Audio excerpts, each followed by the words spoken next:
How did one harmless night with my best friend turn into me getting served papers in a bright public lobby while people watched me read?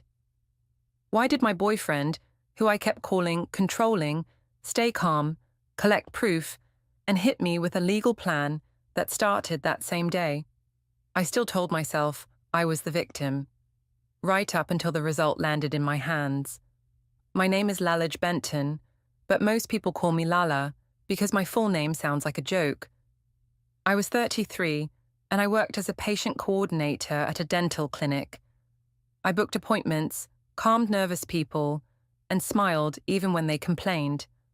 I liked that job because I looked useful. At home, I liked to look right. Ethan was my husband. He was 35. He worked in compliance at a logistics company. He was the kind of man who paid bills on time and kept extra batteries in a drawer. People said that was a good thing. I used to say it was boring. Some days I even called him my boyfriend instead of my husband, like the word husband was a heavy coat I did not want to wear. That morning, the kitchen felt small. The light was too bright. Milo was pushing cereal around his bowl, and Piper was asking for the same cartoon again. Ethan was making lunches with clean, quiet movements. He asked if I could do school pickup that day. I said my clinic was short-staffed, and I could not. He asked why I had been on my phone late. I said I was answering my sister, and he should stop timing my life. He said he was not trying to fight, and he just wanted to understand. I said he always wanted to understand when he really wanted to control. It is easy to call a question control when you do not want to answer it. My phone buzzed on the counter. I saw Noah's name flash for a second. I turned it face down fast like that move meant nothing. Ethan's eyes went there anyway. He asked if Noah needed something. I said Noah was my best friend, and Ethan was acting jealous over nothing. Ethan nodded once like he accepted it, but his mouth tightened. He asked if we could talk later without the kids. I said there was nothing to talk about and he should relax. Noah and I had been friends since college. We had history, but I told myself history was not danger. He made me laugh at the exact right times. He noticed when I changed my hair. He sent me small jokes in the middle of my workday. Ethan noticed me too, but in a different way. Ethan noticed what needed to be fixed. I told myself I deserved a man who noticed me the way I wanted. Ethan put a travel mug by the sink, then stopped and moved it to the other side, away from mine. It was a tiny thing. Still, it felt like a line. He opened his phone for a second, and I saw a calendar alert pop up. I only caught pieces, a place name and a time. It was something like Ridgeway 10:30 a.m., and it looked like a reminder he did not want to miss. I pretended I did not see it. I liked pretending. It let me stay on top. On the counter, there was a neat folder that had not been there before. It had a label that said household. Ethan was not dramatic, so I told myself it was nothing. Still, my stomach tightened, and I did not like that he had a folder that did not include me. When I left, Ethan asked if I wanted a ride. I said I could drive myself and I did not need help. He asked if we were okay. I said we would be okay if he stopped making problems. I kissed Milo on the head, grabbed Piper's jacket, and walked out with my chin up, like a woman who had already won. At the clinic, the air smelled like mint paste and gloves. The waiting room was full, and the phones did not stop. I was good at that chaos. I liked being the calm one. Bree, my coworker friend, leaned over the desk and asked why I looked tired. I said Ethan had kept me up with his moods. She asked what he did. I said he got weird about my friendships and acted like I owed him explanations for everything. Bree made a face like she was tasting something sour. She said some men got threatened when a woman had options. I told her she understood me. I did not tell her that Ethan had only asked one question. At lunch, we sat in the break room with salads we did not really want. Bree asked if Ethan ever checked my phone. I said he had tried to once, and I had shut it down. That was not fully true. He had not tried. He had looked. But I made it sound worse because it helped my story. Bree said that was a red flag, and I nodded like I was brave. She asked if I still loved him. I said love was not enough if a man did not respect me. I said respect followed results, and I had results. While Bree talked, my phone lit up again. Noah had sent a short message asking if I was free after work. He added a little heart emoji, like it was casual and harmless. I felt a warm rush in my chest, and I hated that I liked it so much. I told myself it was just a friend being kind. I told myself Ethan did not know how to be kind without making it a transaction. Bree asked who it was. I said it was my sister. I smiled too fast. Bree said I should come out with everyone on Friday. She said I needed fun and I looked drained. I said Ethan never let me have fun, which was not true. Ethan had never stopped me from going out. He had only asked when I would be home. But in my head, I kept rewriting him into a man with tight fists and cold rules, because then I could be the woman escaping something. When I got home that evening, the house was quiet in that heavy way it gets before dinner. Ethan was at the table with his laptop open. He closed a tab when I walked in. I only saw the edge of something that looked like a spreadsheet, blank rows and columns like a clean grid. He asked how my day was. I said it was hard and I was exhausted. He asked if he could do anything. I said yes, he could stop stressing me out. He did not raise his voice. He did not accuse me. That almost made me more angry, because calm does not give you an easy target.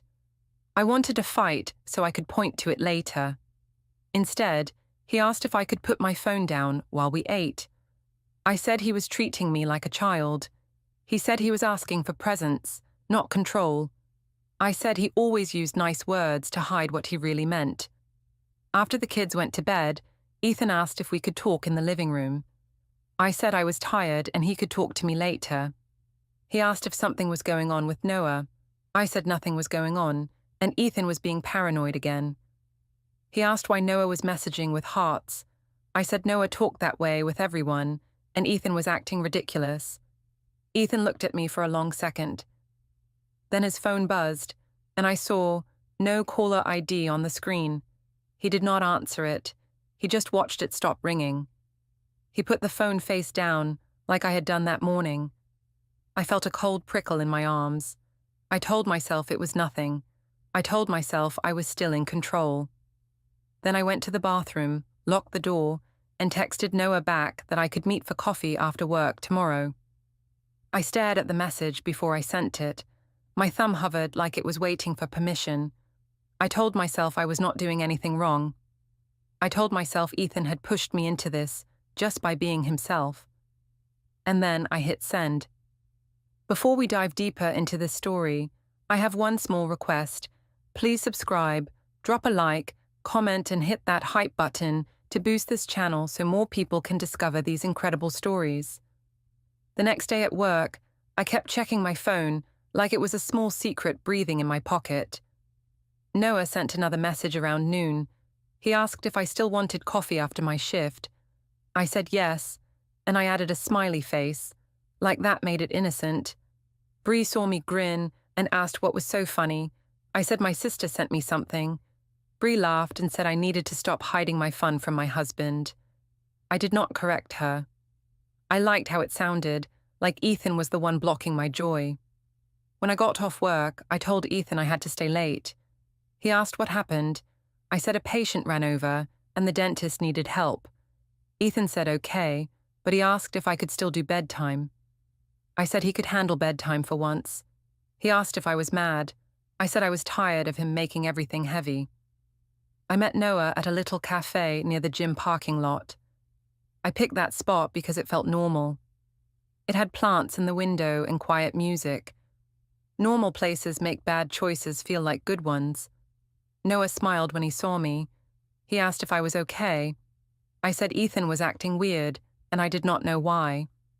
Noah asked what Ethan did. I said he treated me like I was a suspect in my own life. Noah shook his head and said that sounded unfair. I felt my chest loosen like someone had opened a tight strap. Noah asked if Ethan ever supported my dreams. I said Ethan only supported schedules. Noah said I deserved more than schedules. He said I was bright and wasted at home. I told myself he meant it in a friendly way. Still, I leaned closer without thinking. I did not touch him, but I let my eyes do the work. That is how I fooled myself. I said it was not real if I kept it clean and light. Noah asked if I wanted to come by on Friday because he was helping with an event and there would be a rooftop bar after. I said I would love that. I told him Ethan would be fine, like Ethan was a babysitter, not the father. Noah laughed and said I needed to stop calling it asking permission. I said I was not asking permission. I was just being polite. In my head, I said I was being smart. On Friday, I dressed like I was going to win something, not with anything too much. Just enough to remind myself I still had power. I put on lipstick that Ethan once said was too bold. I wore it because it made me feel untouchable. Ethan noticed right away. He asked where I was going. I set out with Bree and my sister. He asked what time I would be home. I said he did not need a schedule like I was a train. He asked if Noah would be there. I said no, and my voice was fast. Ethan looked at me like he was trying to read a small print sign from far away. He did not accuse me. He said he hoped I had fun. That calm tone made my skin itch. I wanted him to be rude so I could be righteous. Taryn picked me up in her car. She played loud music and talked about how men acted scared when women had options. She asked if Ethan was still being weird. I said he was acting like a guard. Taryn said I should stop being nice and start being honest online. She said people needed to see what I dealt with.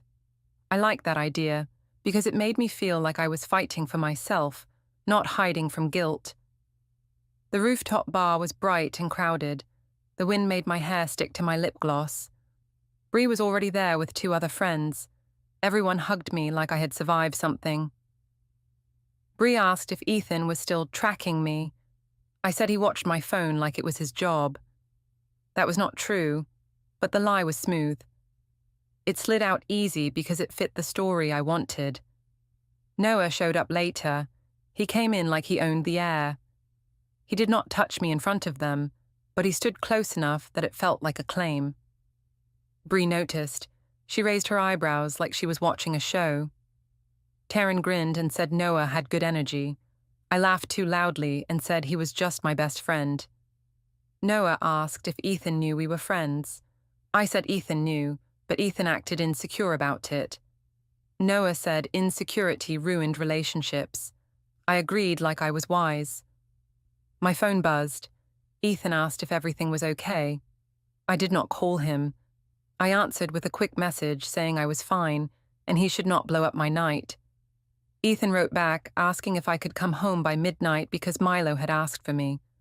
I read that line and felt a sharp sting in my throat, but I covered it fast. I showed Bree and said Ethan was guilt-tripping me with the kids. Bree said that was manipulative.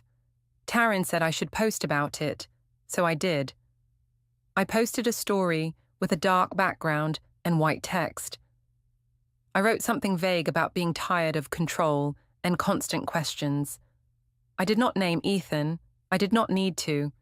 People love to fill blanks with the worst idea. Almost right away, someone replied, asking if I was safe. I felt a rush. That question made me feel important. Noah saw me post and asked if that was about Ethan. I said yes, because I deserved to speak. Noah said I was brave. Bree said I should not let Ethan silence me. I said I was not being silenced. I was being honest. Later, someone took a group photo. They tagged me. Noah was in the corner of the picture, close enough to make it look like we were together. I told myself tags did not matter. I told myself Ethan would not see it. Then I remembered how fast screenshots travel, and my stomach dipped. When I got home, Ethan was sitting at the kitchen table again. The kids were asleep. The lights were low, but the air felt sharp. Ethan asked if I had fun. I said yes, and he should be happy for me. He asked why my story sounded like I was afraid of him. I said if people thought that, it was because he acted that way. Ethan said he never raised his voice at me. I said control did not need yelling. He asked if I could delete it. I said he was trying to erase my truth. He asked if I understood how it looked. I said I did not care how it looked because it was real. Ethan got quiet. He looked down at his phone. I heard a soft beep, like an app starting and stopping. He did not show me his screen. He did not threaten me. He just put the phone down and said he wanted peace in the house. I went to the sink and saw 2 mugs placed far apart, like 2 islands. I saw that household folder again, now joined by another one that said bank. I opened a drawer to grab a snack and noticed it stuck for a second, like it had been locked and unlocked recently. I told myself I was imagining things. I told myself Ethan was too simple to plan. As I walked past the printer, I smelled a faint toner smell. A single blank page sat in the output tray, clean and fresh. Ethan noticed me looking at it. He asked if I needed something. I said no. He nodded once, like he had expected that answer. When I went to bed, Ethan did not come right away. I lay there and scrolled my own post, watching replies stack up. My sister reposted it with a flame emoji. Bree left a comment saying I deserved better. I felt powerful and sick at the same time. In the dark, my phone lit up again. Noah sent a short message asking if I got home safe. I typed back yes. Then I stared at the screen and added, without thinking, that tonight felt like breathing again. I sent it before I could talk myself out of it. Then I put my phone face down and listened to the quiet house, trying to convince myself I was the one being wronged. Monday felt like a clean page, and I hated it because clean pages show stains fast. I woke up before Ethan, not because I was disciplined, but because my mind was loud. Milo had crawled into our bed sometime in the night. He asked why Dad slept near the edge. I said Dad liked space. Ethan heard that and looked at me like he wanted to say more. He asked if I could stop making comments in front of Milo. I said I was not making comments. I was answering a question. At breakfast, Ethan asked if I could do school pickup that afternoon. I said I had a work thing. He asked what kind of work thing. I said he did not need details for everything. He nodded, but he did not look convinced. He asked if Noah was still texting a lot. I said Ethan was obsessed with Noah, and it was unhealthy. Ethan said he was not obsessed, he was concerned. I said concern was just control in a nicer shirt. At the clinic, I was sharp and fast. Patients liked me because I sounded sure. Bree saw me typing and asked if I was making weekend plans again. I said I was building my life back. She said that sounded strong. I told her Ethan made me feel small, and I needed space. Bree said I should not feel guilty for wanting attention. I agreed, like we were talking about a haircut, not a marriage. Around lunch, Noah sent a message asking if I could meet near the gym parking lot after work. He said it would be quick. I said yes. Then I added that I did not want drama. Noah said he hated drama too. That line made me laugh because it was the kind of lie people love. I told myself he meant it. After my shift, I drove to the gym lot and parked near the far row. I told myself it was only because the front spots were full. Noah arrived in 10 minutes. He got out and waved like we were just classmates. He asked if I looked tired because of Ethan. I said yes, Ethan was draining. Noah asked what Ethan did. I said Ethan questioned me like I was guilty. Noah said that was not love. I liked hearing that. Noah asked if I wanted to come to a house party that night because a friend was celebrating a job promotion. I said I could not because I had kids. Noah said I deserved one night to feel like myself. I said I felt like myself when people did not judge me. Noah said Ethan judged me. I nodded. Then I told Noah something I had not said out loud. I said Ethan did not make me feel wanted anymore. Noah asked if Ethan ever tried. I said he tried in ways that felt like chores. Noah said that was sad. He said I deserved a man who wanted me without a checklist. I did not correct him. I did not say Ethan did school lunches and bedtime and never forgot Milo's library day. Those things did not fit my story. Noah leaned closer and lowered his voice. He said he had always cared about me. I said that was sweet. He asked if I ever thought about what if. I said I did not live in what if, but I also did not move away. In my head, I told myself I was just enjoying words. I told myself words were not betrayal. My phone buzzed. Ethan asked if I was on my way to pick up. I stared at the message and felt heat rise in my neck. I wrote back that I got pulled into an extra clinic task and I was sorry. Ethan answered that he would do pickup, but he asked where I was. I said I was at work. It was a simple lie. That is what made it dangerous. Noah noticed my face change and asked if Ethan was checking on me. I said Ethan was tracking me again. Noah said that was toxic. I said I knew. I liked saying it out loud because it made me feel clean. When I got home, Ethan had already picked up Milo and Piper. Milo was drawing at the table. Piper was singing to herself. Ethan asked if work was okay. I said it was stressful, and he was lucky I even made it home. Ethan said he was glad I was home. He asked if I could help with dinner. I said I needed a break first. He did not fight me. He just kept moving around the kitchen.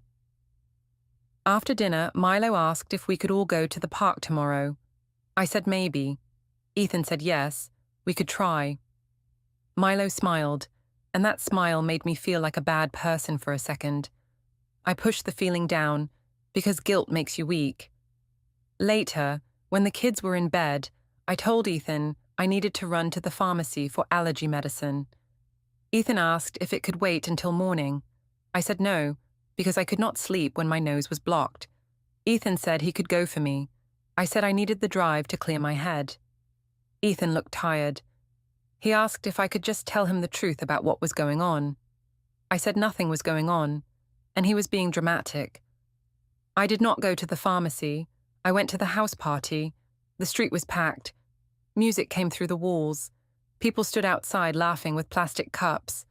I walked in and felt the room swallow me. It was loud and warm and full of eyes. That is the kind of place where choices feel like a game. Noah found me fast. He asked if I made it okay. I said yes, and I joked that I was free for once. Noah laughed and said Ethan did not own me. I agreed, because that sounded brave instead of selfish. Bree was there too, which surprised me. She asked what I was doing there. I said I needed air. Bree said good, because I looked like I was finally living. She took a picture of the group and posted it. Someone else tagged me. Noah was close behind me in the photo. It looked like a couple shot, even if it was not meant to be. I saw it go up and felt my stomach flip. Noah asked if I wanted to go somewhere quieter in the house. I said yes. We stood in a hallway near a closed door. I could hear the party through the wall. Noah asked if I was scared. I said I was not scared. I was just tired of being treated like a criminal. Noah said I was not a criminal, I was human. I told myself that line meant I was allowed to do whatever I wanted. I told myself being human was a free pass. I stayed too long. I crossed a line I cannot take back. I did not describe it to myself in detail, because detail makes it real. I told myself it was only a moment. I told myself Ethan had pushed me there by acting cold. I told myself Noah was comfort, not betrayal. When I got home, it was past midnight. Ethan was awake on the couch. He did not yell. He asked where I really was. I said I drove around to calm down. He asked why my phone showed a different area. I said apps glitch, and he needed help if he checked that. Ethan said he did not want to fight, and he only wanted honesty. I said honesty was hard when he acted like a judge. Ethan looked at me for a long time. Then he picked up his phone and tapped the screen. I heard a soft beep again. He did not say what it was. He asked one more question, very calm. He asked if Noah was with me tonight. I said no, and my voice was too fast. Ethan nodded like he heard more than my words. He opened his laptop for a moment. I saw a spreadsheet grid again, rows with dates and times, empty boxes waiting to be filled. He did not show it to me. He just typed for a few seconds, then closed the laptop. He asked if I could sleep in the guest room because he needed rest. I said he was punishing me. Ethan said he was protecting his peace. I walked upstairs with my heart pounding, telling myself I was still the victim. In the hallway, I noticed the printer paper tray was full again, neatly stacked. The air smelled faintly like toner. On the counter, a small sticky note sat under a pen. It said, "Bring forms." I stared at it, then turned away like looking longer would make it dangerous. I went into the guest room and closed the door, and for the first time, the quiet did not feel safe. The family dinner was Denise's idea. She said we needed together time because the kids were acting sensitive. I knew what she really meant. She wanted a table full of witnesses. She wanted Ethan to sit under bright lights while people watched him fail my test. And I wanted that too, because a public scene can cover a private mistake. We met at a family restaurant with long tables and loud chairs, the kind of place where plates crash and nobody apologizes. I arrived with Milo and Piper, and Taryn walked in behind me like my backup. Bree came too, even though she was not family. I said she was like family. Denise hugged me tight and asked if I was okay. I said I was trying my best. Ralph patted my shoulder and told me to breathe. Ethan came in a few minutes later with that calm face he wore now. He greeted everyone politely. That was the problem. Polite men are hard to blame. Ethan sat near the end of the table, not next to me. Marjorie and Gordon were already there. They nodded at me, not warm, not rude, just careful. Caleb sat with them. He looked at Ethan like he was checking if Ethan was still standing. The kids started coloring on paper menus. Milo asked if Dad was mad at Mum. I said Dad was stressed from work. Ethan heard it. He did not correct me. That small silence made me feel powerful for a second, and then it made me feel uneasy. I liked when Ethan reacted. When he did not react, my words floated in the air with nowhere to land.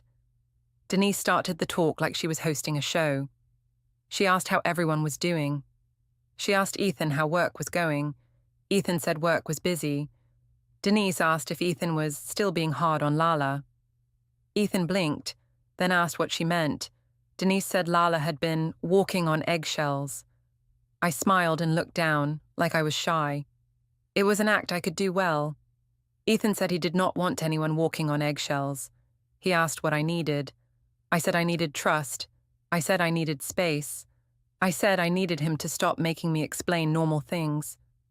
Taryn nodded too big, like a friend in court. Bree leaned in and said it was unhealthy when a partner monitored you. Ethan asked what monitor meant. Bree said constant questions and checking. Ethan said he only asked questions when things did not add up. I jumped in fast. I said he asked questions all the time, even about who I texted, and it made me feel small. Ethan said he did not check my phone. I said he did not have to check if he made me feel watched. That is how I did it. I took feelings and made them sound like facts. Food came. People ate, but the conversation stayed sharp. Denise asked if Ethan ever did things for me just because. Ethan said he did many things because he loved our family. Denise asked what things.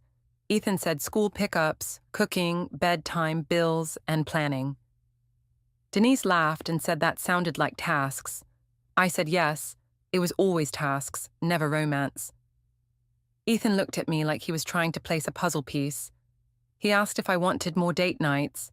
I said I wanted him to stop acting like my father. Marjorie stiffened. Gordon stared at his plate. Caleb's jaw tightened.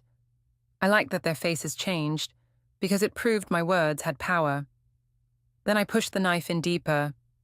I mentioned Noah. I said Noah had helped me feel less alone lately. I said he listened when I felt trapped.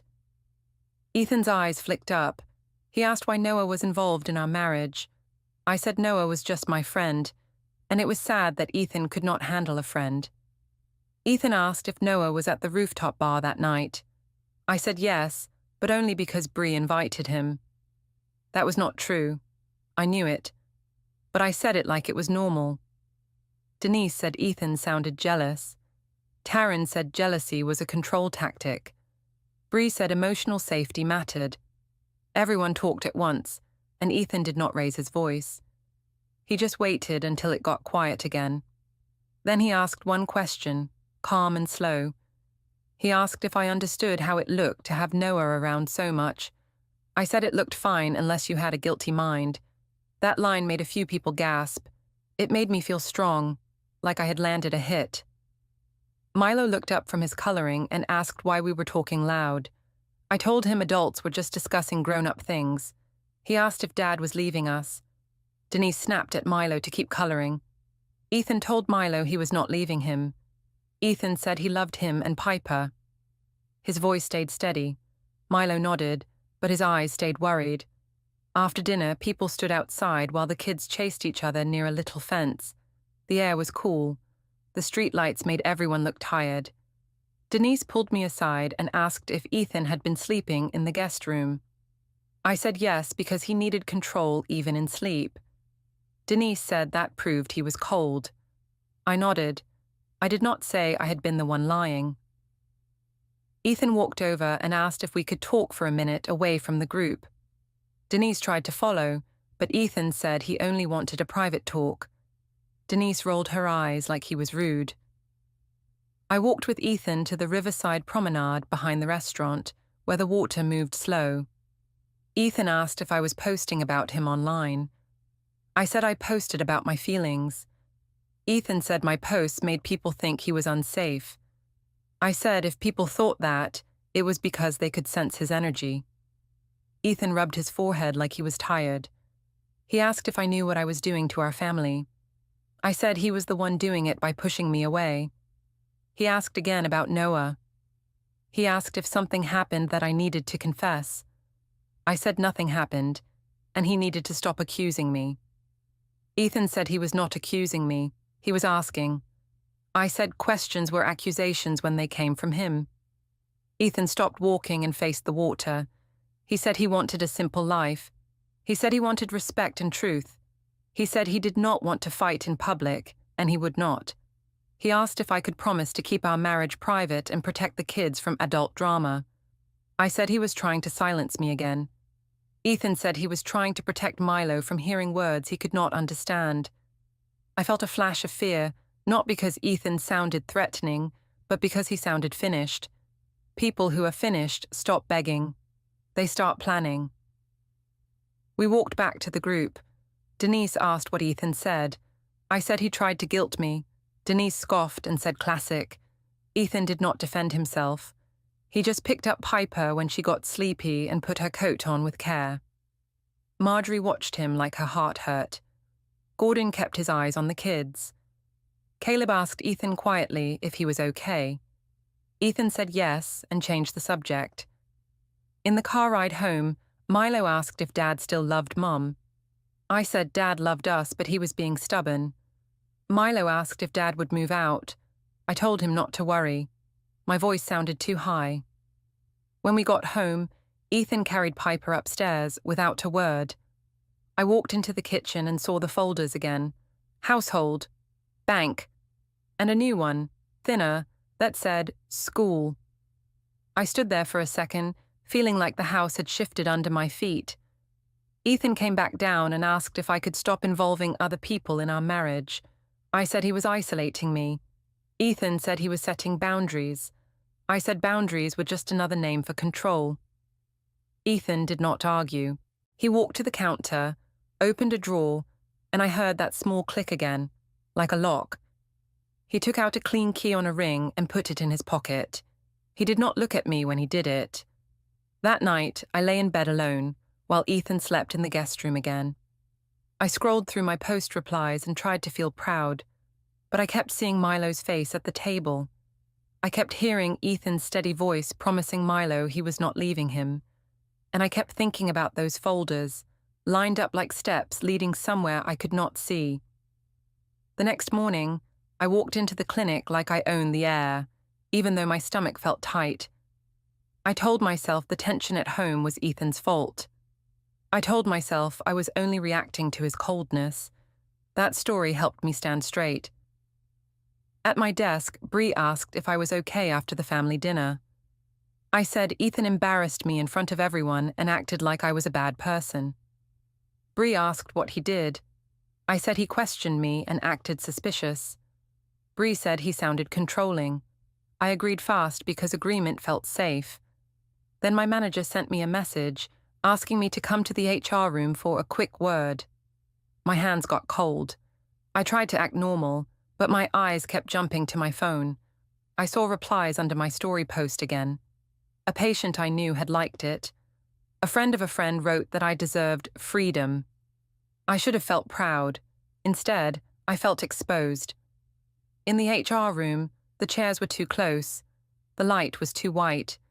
The HR rep, a woman named Kara, sat with a folder. She spoke in a careful tone. She asked if I had posted online about my marriage and if it involved a person connected to the clinic. I said my posts were private feelings, and nobody had a right to police them. Kara said the clinic did not want drama, and the posts were being shared. She asked if the post suggested I was in danger. I said people misunderstood, and it was not my job to control what people assumed. Kara asked if my husband had contacted anyone at the clinic. I said of course he had, because that was what controlling men did. That was a lie. Ethan had not contacted anyone, but I said it anyway because it kept my role clear. Kara said she had not seen any message from him. She said she only saw complaints about my posts and the way they connected to my workplace. I felt heat rise in my face.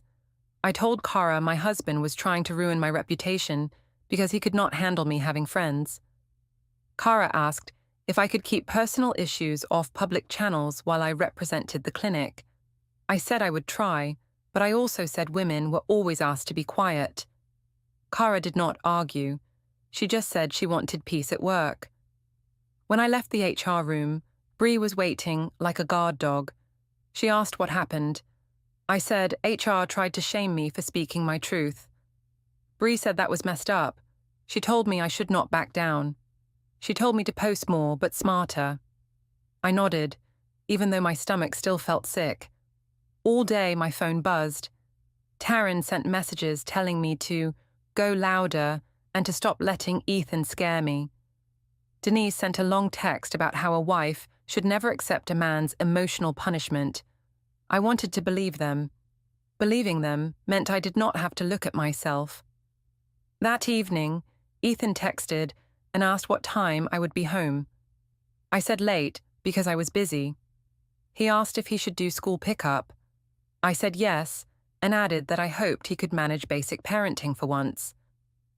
Ethan replied that he would do pickup and dinner, and he asked if we could talk after the kids slept. I read his words and felt annoyed, like he was asking for a meeting. When I got home, Milo was already in pajamas. Piper was half asleep on the couch with a blanket.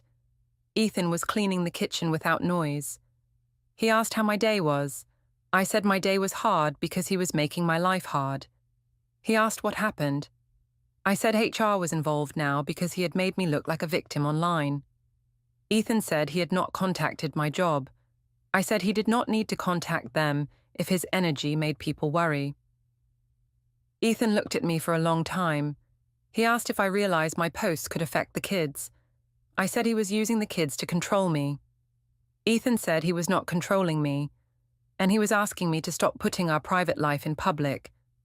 I said privacy was how men hide what they do. Ethan said he had done nothing illegal or unsafe. He said he had never threatened me, and he wanted my words to match reality. That line made me feel cornered, so I pushed back harder. I said if he kept harassing me with questions, I would tell everyone he abandoned the kids emotionally. Ethan asked how he abandoned them when he did pickups and bedtime and took Milo to school events. I said abandonment could be emotional.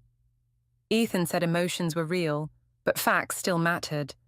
I went upstairs, and he followed me to the stairwell landing. The walls felt close. I wanted him to raise his voice.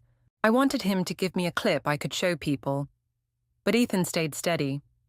He asked if Noah had been with me the night I said I went to the pharmacy. I said no. Ethan asked why my location history showed a different place. I said he was stalking me and it was creepy.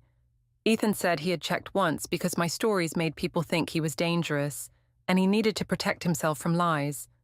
I said he was blaming me for his bad image. Ethan asked me to stop posting about him and to stop bringing Noah into our life. I laughed and told him he could not tell me who to talk to. Ethan said he was not telling me who to talk to, but he was telling me what he would accept in his home. I said that was control again. Ethan said it was a boundary. As we stood there, I saw small things that made my skin prickle. On the hallway shelf, there was a new key on his keyring. On the desk below, his laptop was open for a second, and I saw a clean file tree with names like Archive A and Archive B. He closed it calmly. I pretended I did not notice. I did not like the idea of Ethan having a system. In the kitchen, I heard a shredder hum for a brief moment, then stop. Ethan did not look at me when it happened. His phone lit up with a quiet notification that said a file uploaded successfully. He swiped it away fast. I told myself he was working. I told myself it was nothing. But my chest felt tight. I tried a softer voice because I knew how to switch masks. I told him I felt lonely. I said he pushed me away. Ethan said he was sorry I felt lonely, but loneliness did not justify cruelty. He said my public posts were cruel. He said my family dinner comments were cruel. He said bringing Noah up like a weapon was cruel. I told him he was too sensitive, and he always took things personally. Ethan asked for one simple thing. He asked me to tell the truth. I said the truth was that he had neglected me.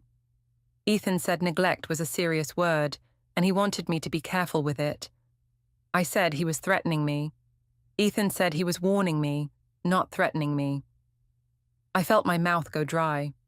I wanted to run to my phone and post again, to pull the crowd back to my side.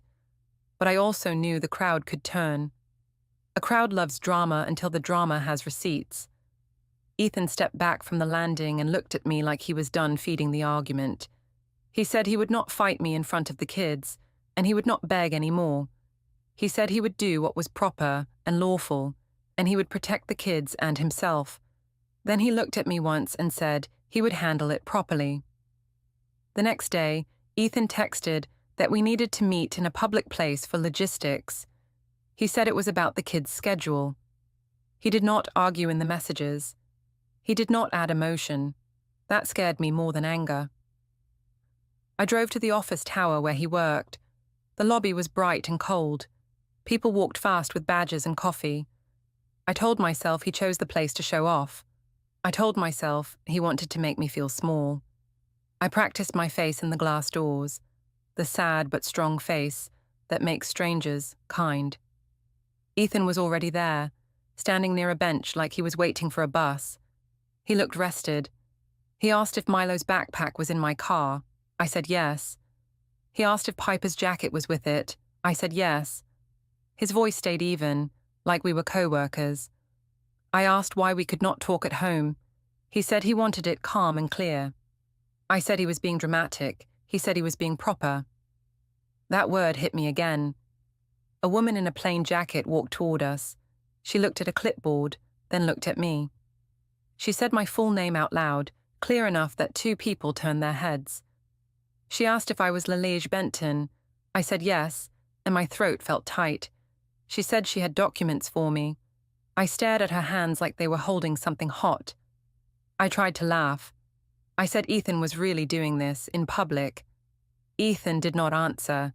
He kept his hands at his sides. He did not smirk. He did not look angry. He looked finished. The woman placed the packet in my hands and told me the date and time were noted. Then she walked away like I was a normal stop on her route. The first page said, petition, in big letters. I saw Ethan's name and mine. I saw our kids' names. My heart started pounding in my ears. I flipped the page and saw a temporary schedule. It listed school pickup days, weekend rotation, and exchange rules. It started immediately. Not next month, not someday. Today. I told Ethan he could not take my kids from me. He said he was not taking them, he was making it stable. I said he was punishing me, he said he was stopping the damage. I said I would tell everyone what he did. He said I should read the next section. I read a line that said I could not post about him or contact his workplace, and that all communication had to be documented. My mouth went dry. People were still walking past us, and I felt like the floor had turned to ice under my shoes.